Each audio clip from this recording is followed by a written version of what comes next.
So we have to spend a little bit of time on this. The word Rabb is complicated. It has a lot of meanings.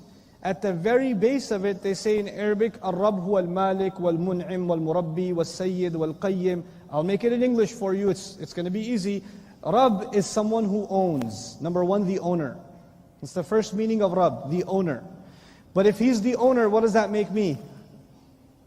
What does that make me? Property. Right? An owner has what? Property. It makes me property of Allah. That's the first meaning, al-Malik. The second is al-Murabbi. Murabbi means someone who ensures the growth. Someone who takes care of something so it can grow. That's called a Murabbi. Now the thing of the word Murabbi is it possible that you own something but you don't take care of it? Does that ever happen? Like you own a car but you don't do the oil change?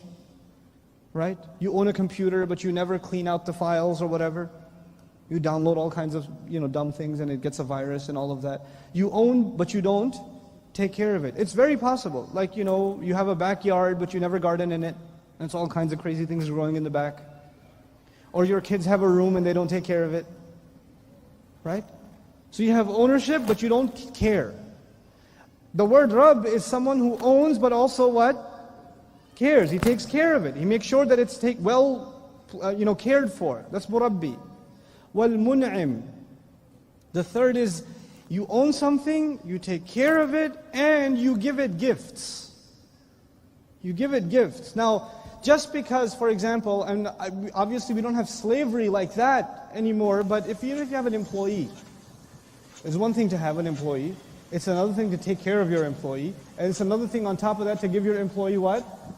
Gifts. Benefit. On top of what he deserves. On top of what she deserves. You're giving gifts. And if you're reluctant to do that with an employee, you would even be more reluctant to do that with a slave.